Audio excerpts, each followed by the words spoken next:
Hello there guys, and welcome to another one of my reviews. Today we're going to be driving the brand new Audi e-Tron GT. So what exactly is the Audi e-Tron GT?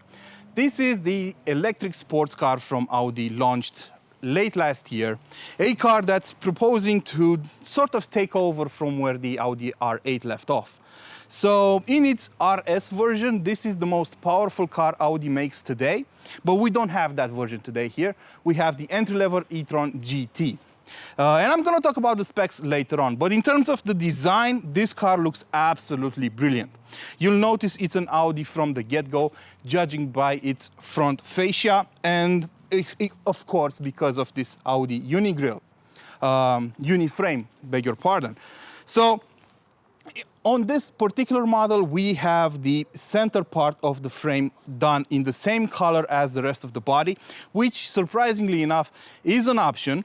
We have black accents over here and everything looks absolutely brilliant. We have an air intake over here that's meant to optimize the airflow around the car, along with the wheels and another vent over here. Everything is real and has a purpose. The headlamps come with OLED technology on the top part of the headlamp, and this is standard, but what's not standard is the laser setup for the high beam, and that is a technology that Audi implemented back in 2014. Also up front, under the hood, we have a frunk, as it's called today in the business, and you can open it by using a button located here on the door.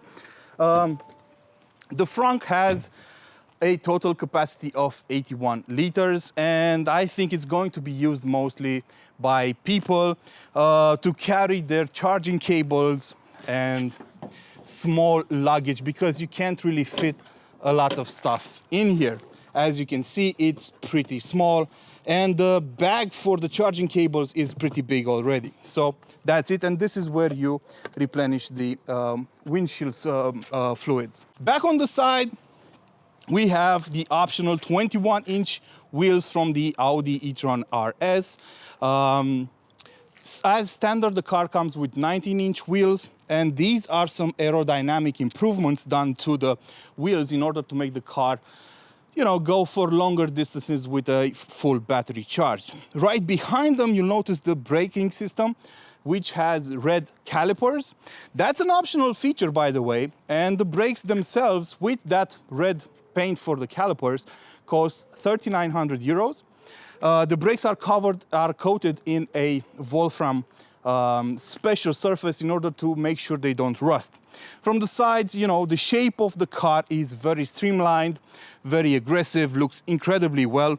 And the rear wheels, I should point out, have a width of 305 millimeters, which is huge for a road-going car, but that's necessary because of the huge levels of torque this car has and needs to put down. The doors are, of course, featuring frameless windows, and they are pretty short overall, so you won't have an issue getting in and out of the car in crowded parking lots. So around the back, we have beautiful LED designs for the taillights and an LED strip going from side to side. They look great, and they have a certain dance they do whenever you lock and unlock the car. Over here we have a wing that raises automatically at over 100 kilometers an hour, or you can manually adjust it using the infotainment screen.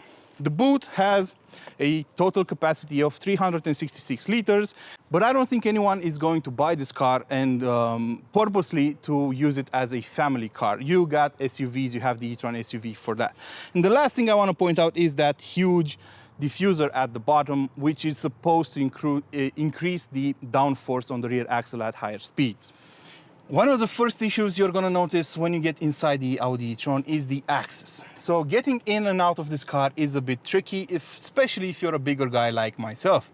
But that's the case with any supercar or any sports car, so it's really not a big issue per se, because you expect that when you buy a car like this.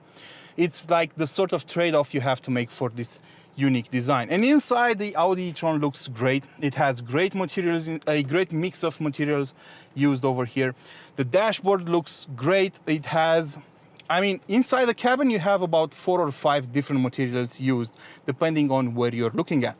it's pretty obvious that Audi wanted to make this car as eco-friendly as possible. So for example, the seats are done with ecological leather on the sides. You have a textile finish on the center of the seat. Then you have Napa leather on the dash. You have Napa leather on the center console. You have Napa leather on the armrests, on the doors. So it's a different mix of materials. We have a sort of Fox carbon fiber finish on the dashboard and on the doors. So I don't really know what's up with this. It looks rather cheap, doesn't feel premium at all. It's very similar to what I've seen on the Honda Civic Type R. Now I do like the fact that we don't have a screen over here for the HVAC controls like we do in the Audi A8, for example. So having physical buttons will make your life a lot easier. I also like the way the infotainment screen was embedded in the dashboard. It looks good, it's oriented towards the driver and reacts really easily to your inputs. Then the best part of it all is that you have Android Auto and Apple CarPlay included for free, so you're gonna use them anyway. The steering wheel is done in perforated leather, which feels great to the touch, and it's squared off at the bottom like you would see in RS models. And behind it you will notice the instrument cluster, which is digital, of course. It's the famous Audi virtual cockpit. It has a great resolution and all the information you could possibly need.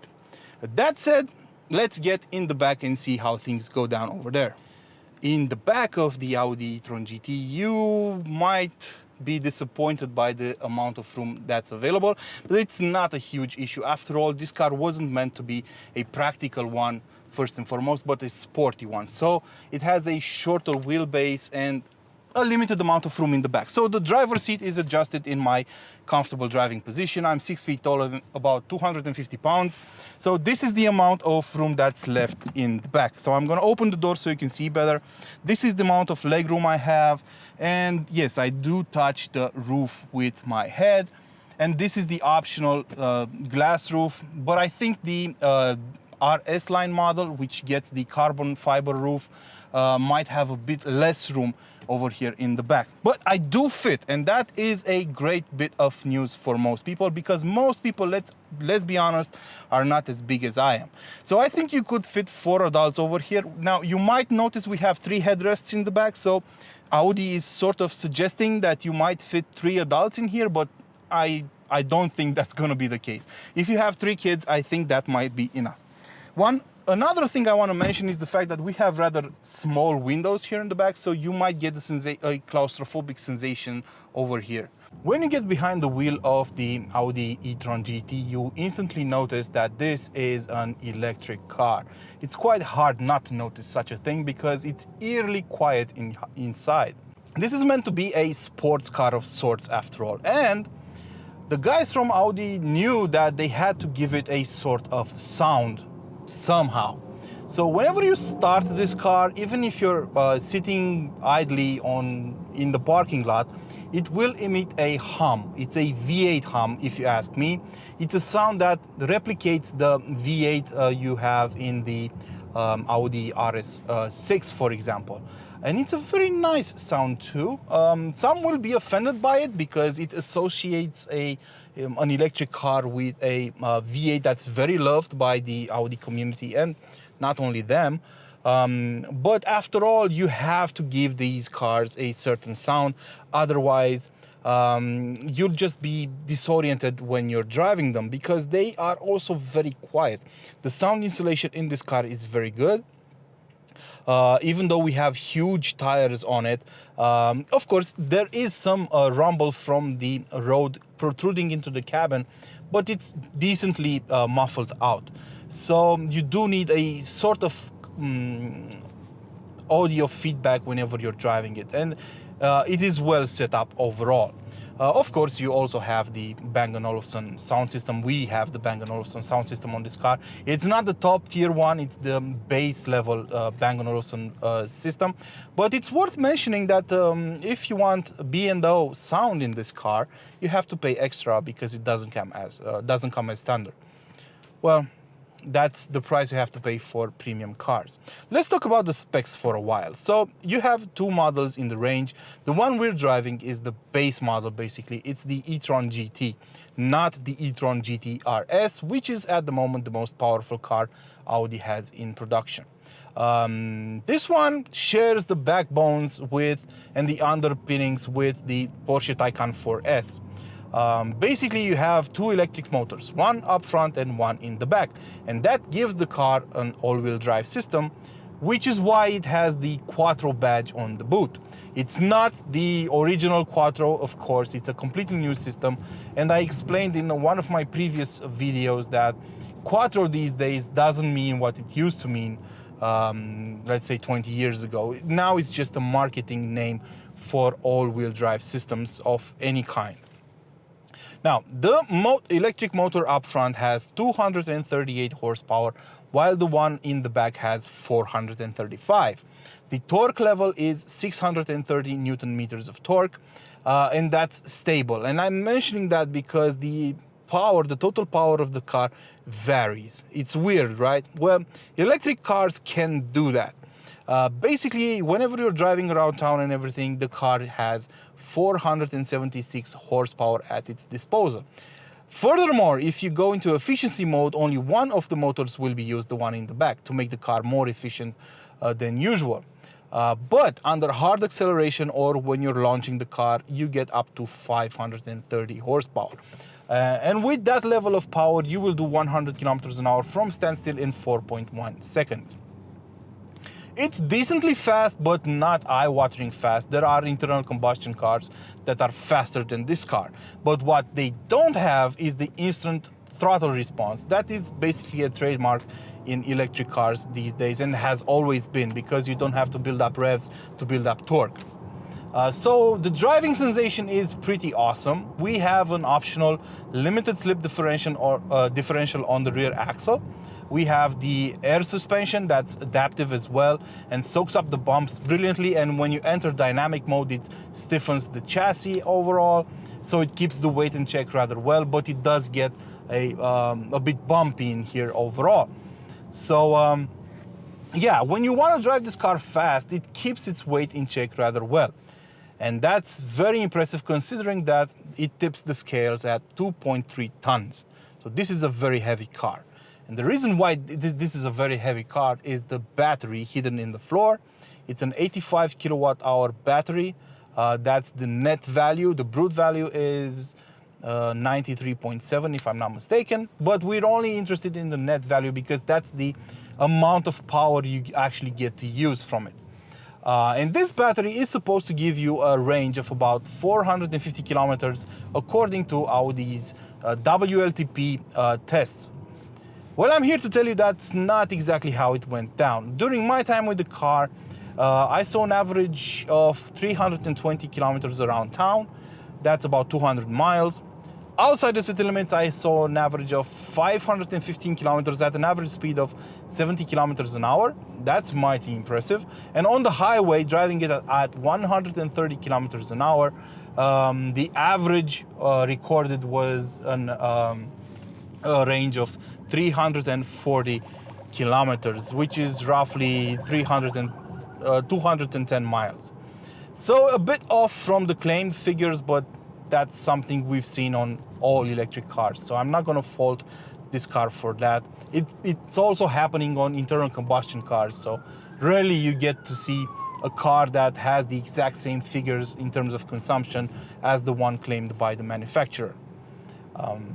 One last thing I want to mention about this part, this performance side of things, is the fact that this car, just like the Taycan, gets the 2-speed gearbox for the rear engine, the rear motor, and that helps out under heavy acceleration, and you actually feel it switch at around 80 or 90 kilometers an hour, and it gives you like a big shove whenever you're under hard acceleration. It's quite impressive to see.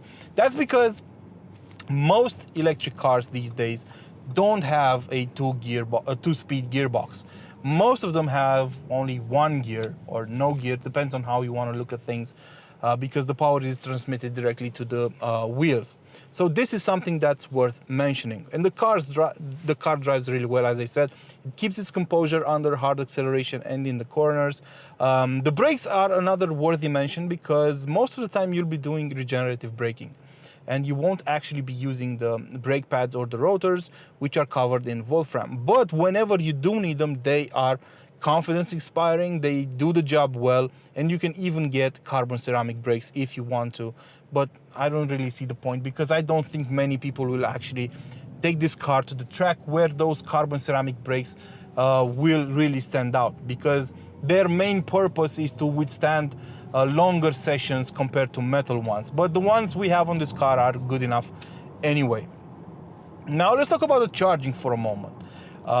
This car can be recharged using an AC charger or a DC charger. If you're using an AC charger, you're going to use the plug on the left side of the car, and you can only get up to 11 kilowatts of power in the batteries. But if you're using the fast charger, the e-Tron GT can take up to 270 kilowatts from a charger, provided you can find one. I tried to use one, it didn't really work. I don't know if the problem was from the car or maybe it was a problem with the charger. Don't really know, but what I can tell you is that the maximum power I could use was 150 kilowatts. But if you do get access to a 270 kilowatt charger, you can technically recharge this car up to 80% in about 21 minutes, which is extremely impressive. My experience showed that using a 150 kilowatt charger, I could replenish about 50 kilowatts into the battery in roughly 30 minutes. That was impressive. I arrived at the charger with a range of about 182 kilometers, and I left with over 400. And that was done in only 30 minutes. That said, what are my conclusions about the Audi e-Tron GT? Well, I love this car, and I think I like it even more than the Taycan, which used to be my weapon of choice in terms of electric cars so far. Now, the Taycan, from what I remember, because it's been about a year since I last drove it, had better body control because of all the proprietary Porsche technology, like Porsche body control and everything like that. Even though we have the same electric motors, the same differentials, and the same battery, the suspension setup on a Taycan, I think, was a bit better and had better body control. But the differences are very small. This car is still incredibly fast, and it's incredibly capable, even in a series of twisty bends and so on. So I wouldn't mind having it in spite of the Taycan. And the thing I like the most about it compared to the Taycan is the design. I like its exterior design more than in the case of the Porsche. And it's a bit cheaper. So this car is 140,000 euros. An equivalent Taycan would be about 180. Even the starting price is 10,000 euros lower on the Audi. So I would probably prefer this car over the Taycan. But I would like to know what's your take on it in the comment section below. Feel free to comment anything you like. And until next time, don't forget to like, share, and of course, subscribe to keep this channel alive. Ciao.